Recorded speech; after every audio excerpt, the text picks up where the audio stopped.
ಎನ್ಆರ್ಪುರ ಸುದ್ದಿ ಸಮಾಚಾರಕ್ಕೆ ಸ್ವಾಗತ. ಇಂದು ಶುಕ್ರವಾರ. ನಾನು ಭಾಗ್ಯ ನಂಜುಂಡಸ್ವಾಮಿ. ಸುದ್ದಿಗಳ ವಿವರ. ಯುವ ಕಾಂಗ್ರೆಸ್ ಘಟಕದ ಹೆಸರಿನಲ್ಲಿ ಸಾಮಾಜಿಕ ಜಾಲತಾಣದಲ್ಲಿ ಮಾಜಿ ಸಚಿವ ಡಿಎನ್ ಜೀವರಾಜ್ ಮೇಲೆ ಅವಮಾನಕರ ಪೋಸ್ಟ್ ಮಾಡಿದ್ದು, ಈ ಬಗ್ಗೆ ಬಿಜೆಪಿ ಪಕ್ಷದಿಂದ ಪೊಲೀಸರಿಗೆ ದೂರು ನೀಡಲಾಗುವುದು ಎಂದು ತಾಲೂಕು ಬಿಜೆಪಿ ಅಧ್ಯಕ್ಷ ವಿ ನೀಲೇಶ್ ತಿಳಿಸಿದರು. ಅವರು ಗುರುವಾರ ಪತ್ರಿಕಾ ಭವನದಲ್ಲಿ ಸುದ್ದಿಗೋಷ್ಠಿಯಲ್ಲಿ ಮಾತನಾಡಿ, ಬಿಜೆಪಿ ಪಕ್ಷದಿಂದ ಮಾರ್ಚ್ 10ರಂದು ಸರ್ಕಾರದ ವೈಫಲ್ಯದ ಬಗ್ಗೆ ಪ್ರತಿಭಟನೆ ನಡೆಸಲಾಗಿತ್ತು. ಮುಖ್ಯವಾಗಿ ಕಾಡಾನೆ ದಾಳಿಯಿಂದ ರೈತರ ಬೆಳೆ ನಾಶವಾಗುತ್ತಿರುವ ಬಗ್ಗೆ ಪ್ರಸ್ತಾಪ ಮಾಡಲಾಗಿತ್ತು. ಅಲ್ಲದೆ ಬೆಳೆ ಹಾನಿಗೆ ಪರಿಹಾರ ಕೊಡಿ, ಕಾಡಾನೆ ಸಮಸ್ಯೆ ಬಗ್ಗೆ ಶಾಶ್ವತ ಪರಿಹಾರ ಮಾಡಬೇಕು, ಬಿಜೆಪಿ ಕಾರ್ಯಕರ್ತರ ಮೇಲೆ ನಡೆಯುತ್ತಿರುವ ದೌರ್ಜನ್ಯ, ಬಗರ್ ಹುಕುಂ ಜಮೀನಿಗೆ ಸಾಗುವಳಿ ಚೀಟಿ ನೀಡಬೇಕು ಮುಂತಾದ ವಿಷಯ ಇಟ್ಟುಕೊಂಡು ಪ್ರತಿಭಟನೆ ನಡೆಸಿದ್ದೇವೆ ಎಂದರು.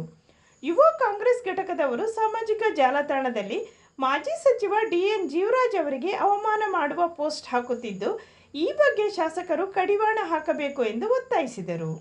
ಬಿಜೆಪಿ ರಾಜ್ಯ ಪರಿಷತ್ ಸದಸ್ಯ ಅರುಣ್ ಕುಮಾರ್ ಮಾತನಾಡಿ, ಸರ್ಕಾರದ ವೈಫಲ್ಯದ ವಿರುದ್ಧ ನರಸಿಂಹರಾಜಪುರ ಶೃಂಗೇರಿಯಲ್ಲೂ ಮಾಜಿ ಸಚಿವ ಡಿಎನ್ ಜೀವರಾಜ್ ನೇತೃತ್ವದಲ್ಲಿ ಬಿಜೆಪಿ ಪ್ರತಿಭಟನೆ ನಡೆಸಿದೆ. ನಮ್ಮ ಪ್ರತಿಭಟನೆಯಲ್ಲಿ ಎತ್ತಿರುವ ವಿಚಾರಗಳಿಗೆ ಉತ್ತರಿಸದೆ ಯುವ ಕಾಂಗ್ರೆಸ್ ಘಟಕ ಸಾಮಾಜಿಕ ಜಾಲತಾಣದಲ್ಲಿ ಜೀವರಾಜ್ ಅವರಿಗೆ ಅಪಮಾನ ಮಾಡಲಾಗಿದೆ. ಈ ಬಗ್ಗೆ ಪೊಲೀಸರಿಗೆ ದೂರು ನೀಡುತ್ತಿದ್ದು, ಪೊಲೀಸರು ಕ್ರಮ ಕೈಗೊಳ್ಳಬೇಕು ಎಂದು ಒತ್ತಾಯಿಸಿದರು. ಸುದ್ದಿಗೋಷ್ಠಿಯಲ್ಲಿ ಬಿಜೆಪಿ ತಾಲೂಕು ಪ್ರಧಾನ ಕಾರ್ಯದರ್ಶಿ ಕೆಸುವಿ ಮಂಜುನಾಥ್, ಬಿಜೆಪಿ ವಕ್ತಾರ ಎನ್ಎಂ ಕಾಂತರಾಜ್, ಬಿಜೆಪಿ ರಾಜ್ಯ ಅಲ್ಪಸಂಖ್ಯಾತರ ಮೋರ್ಚಾದ ರಾಜ್ಯ ಕಾರ್ಯಕಾರಿ ಸಮಿತಿ ಸದಸ್ಯ ಪರ್ವೀಜ್, ಹೋಬಳಿ ಅಧ್ಯಕ್ಷ ಎಚ್ಡಿ ಲೋಕೇಶ್, ತಾಲೂಕು ಯುವ ಮೋರ್ಚಾದ ಅಧ್ಯಕ್ಷ ಪ್ರೀತಮ್ ಇದ್ದರು. ಈ ಕಾಂಗ್ರೆಸ್ ಸರ್ಕಾರ ಹಾಗೂ ಕ್ಷೇತ್ರದ ಶಾಸಕರ ದುರಾಡಳಿತವನ್ನು ವಿರೋಧಿಸಿ ಹಲವಾರು ಸಮಸ್ಯೆಗಳನ್ನು ಮುಂದಿಟ್ಟುಕೊಂಡು ಸರ್ಕಾರ ಹಾಗೂ ಶಾಸಕರನ್ನು ಎಚ್ಚರಿಸುವಂತ ದಂತಭಾಗ್ಯ ಯೋಜನೆಯು ವಯೋವೃದ್ಧರ ಆಶಾಕಿರಣವಾಗಿದೆ ಎಂದು ಸರ್ಕಾರಿ ಆಸ್ಪತ್ರೆಯ ದಂತವೈದ್ಯ ಡಾಕ್ಟರ್ ಶ್ರೀನಿವಾಸ್ ಹೇಳಿದರು. ಅವರು ಬುಧವಾರ ತಾಲೂಕಿನ ಕಟ್ಟಿನಮನೆ ಪ್ರಾಥಮಿಕ ಆರೋಗ್ಯ ಕೇಂದ್ರದಲ್ಲಿ ಆರೋಗ್ಯ ಇಲಾಖೆ, ಸುಬ್ಬಯ್ಯ ದಂತ ಮಹಾವಿದ್ಯಾಲಯ Shivamogga, Indian dental association Chikkamagaluru, ಶಿವಮೊಗ್ಗದ ಮಲೆನಾಡು ರೋಟರಿ ಕ್ಲಬ್ನ ಸಂಯುಕ್ತ ಆಶ್ರಯದಲ್ಲಿ ನಡೆದ ಉಚಿತ ದಂತ ಆರೋಗ್ಯ ತಪಾಸಣಾ ಶಿಬಿರದಲ್ಲಿ ಮಾತನಾಡಿ, ವಿಶ್ವ ಬಾಯಿ ಆರೋಗ್ಯ ದಿನಾಚರಣೆ ಪ್ರಯುಕ್ತ ಉಚಿತ ದಂತ ತಪಾಸಣಾ ಶಿಬಿರ ಹಾಗೂ ದಂತಭಾಗ್ಯ ಯೋಜನೆ ಬಗ್ಗೆ ಅರಿವು ಕಾರ್ಯಕ್ರಮವನ್ನು ಹಮ್ಮಿಕೊಳ್ಳಲಾಗಿದೆ. ಮನುಷ್ಯರಿಗೆ ಹಲ್ಲು ಪ್ರಮುಖವಾದ ಅಂಗವಾಗಿದ್ದು, ಆಹಾರದ ಸೇವನೆಗೆ, ಮಾತನಾಡಲು, ಉಸಿರಾಡಲು ಬಹಳ ಪ್ರಮುಖವಾಗಿರುತ್ತದೆ. ಎಲ್ಲರೂ ದಂತ ಆರೋಗ್ಯದ ಬಗ್ಗೆ ಕಾಳಜಿ ವಹಿಸಬೇಕು. ಪ್ರತಿದಿನ 2 ಬಾರಿ ವೈಜ್ಞಾನಿಕವಾಗಿ ಹಲ್ಲುಜ್ಜಬೇಕು. ಆಹಾರ ಸೇವನೆಯ ನಂತರ ಬಾಯಿಯನ್ನು ಸ್ವಚ್ಛವಾಗಿಡಬೇಕು. ವಯೋವೃದ್ಧರು ದಂತಭಾಗ್ಯ ಯೋಜನೆಯ ಪ್ರಯೋಜನವನ್ನು ಪಡೆದುಕೊಳ್ಳಬೇಕು ಎಂದು ಮನವಿ ಮಾಡಿದರು. ಸುಬ್ಬಯ್ಯ ದಂತ ಮಹಾವಿದ್ಯಾಲಯದ HOD ಡಾಕ್ಟರ್ ಚೇತನ್, ಕಟ್ಟಿನಮನೆ ಪ್ರಾಥಮಿಕ ಆರೋಗ್ಯ ಕೇಂದ್ರದ ಆಡಳಿತ ವೈದ್ಯಾಧಿಕಾರಿ ಡಾಕ್ಟರ್ ವಿನಯ್ ಮಾತನಾಡಿದರು. 102 ಜನ ಶಿಬಿರದ ಪ್ರಯೋಜನವನ್ನು ಪಡೆದುಕೊಂಡರು. 12 ಜನ ದಂತಭಾಗ್ಯ ಯೋಜನೆಯ ಫಲಾನುಭವಿಗಳನ್ನು ಆಯ್ಕೆ ಮಾಡಿ ಮುಂದಿನ ಚಿಕಿತ್ಸೆಗಾಗಿ ಸುಬ್ಬಯ್ಯ ದಂತ ಮಹಾವಿದ್ಯಾಲಯಕ್ಕೆ ಕಳುಹಿಸಲಾಯಿತು.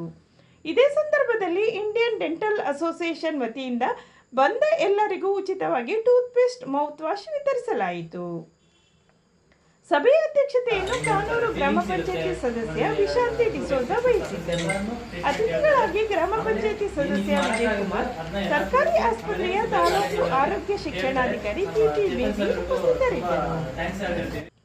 ನರಸಿಂಹರಾಜಪುರ ತಾಲೂಕಿನ ಮುತ್ತಿನಕೊಪ್ಪ ಗ್ರಾಮ ಪಂಚಾಯಿತಿಯ ಕುಸುಬೂರು ಗ್ರಾಮದ ದೊಡ್ಡಿನತಲೆ ಬಳಿ 2 ಶಾಲಾ ಮಕ್ಕಳನ್ನು ಒಂಟಿ ಆನೆ ಬೆನ್ನಟ್ಟಿಕೊಂಡು ಬಂದ ಘಟನೆ ಬುಧವಾರ ಸಂಜೆ ನಡೆದಿದೆ. ದೊಡ್ಡಿನತಲೆಯ ದಿನೇಶ್ ಎಂಬುವರ 2 ಮಕ್ಕಳು ಪ್ರತಿದಿನವೂ ಮುತ್ತಿನಕೊಪ್ಪ ಖಾಸಗಿ ಶಾಲೆಗೆ ಹೋಗಿ ಸಂಜೆ ಆಟೋದಲ್ಲಿ ಮನೆಗೆ ಬರುತ್ತಿದ್ದರು. ಮನೆಯಿಂದ 2 ಫರ್ಲಾಂಗ್ ದೂರದಲ್ಲಿ ರಸ್ತೆ ಹಾಳಾಗಿರುವುದರಿಂದ ಆಟೋದವರು ಮಕ್ಕಳನ್ನು ಪ್ರತಿದಿನ ಅಲ್ಲೇ ಇಳಿಸಿ ಹೋಗುತ್ತಿದ್ದರು. ಮಕ್ಕಳು ಅಲ್ಲಿಂದ ಮನೆಯವರೆಗೆ ನಡೆದುಕೊಂಡು ಬರುತ್ತಿದ್ದರು. ಇದೇ ರೀತಿ ಬುಧವಾರ ಸಂಜೆಯೂ ಆಟೋದಿಂದ ಮಕ್ಕಳು ನಡೆದುಕೊಂಡು ಬರುತ್ತಿದ್ದಾಗ ದಿಢೀರೆಂದು 2 ಕಾಡಾನೆಗಳು ರಸ್ತೆಯಲ್ಲಿ ಎದುರಾಗಿದೆ. ಅದರಲ್ಲಿ ಒಂದು ಕಾಡಾನೆಯು ಮಕ್ಕಳನ್ನು ಬೆನ್ನಟ್ಟಿಕೊಂಡು ಬಂದಿದೆ. ಆ ಸಂದರ್ಭದಲ್ಲಿ ಅಲ್ಲೇ ಬರುತ್ತಿದ್ದ ಗ್ರಾಮಸ್ಥರಾದ ಸಮಯತ್ ಎಂಬುವರು ಮಕ್ಕಳನ್ನು ಕರೆದುಕೊಂಡು ಸಮೀಪದಲ್ಲಿ ರಸ್ತೆಯ ಬದಿ ನಿರ್ಮಾಣವಾಗುತ್ತಿರುವ ಹೊಸ ಮನೆಯೊಂದಕ್ಕೆ ಕರೆದುಕೊಂಡು ಹೋಗಿದ್ದಾರೆ.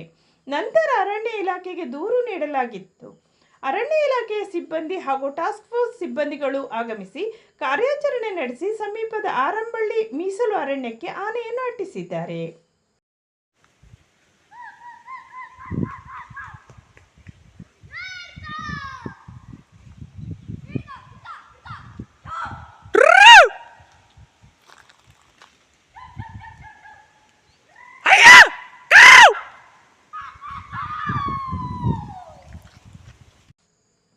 ನರಸಿಂಹರಾಜಪುರ ತಾಲೂಕಿನ ಕಡಹಿನಬೈಲು ಗ್ರಾಮ ಪಂಚಾಯಿತಿಯ ವಿಠಲ ಗ್ರಾಮದ ಮುದುಕೂರು ಎಂಬ ಹಳ್ಳಿಯ ಭದ್ರಾ ಹಿನ್ನೀರಿನ ದಡದಲ್ಲಿ ಕಾಡಾನೆಯೊಂದು ಕಳೆದ 2 ದಿನದ ಹಿಂದೆ ಮರಿ ಹಾಕಿದ್ದು, ತಾಯಿ ಹಾಗೂ ಮರಿ ಆನೆಯು ಭದ್ರಾ ಹಿನ್ನೀರಿನ ಸುತ್ತ ಓಡಾಡುತ್ತಿದೆ ಎಂದು ಅರಣ್ಯ ಇಲಾಖೆಯ ಸಿಬ್ಬಂದಿಗಳು ತಿಳಿಸಿದ್ದಾರೆ.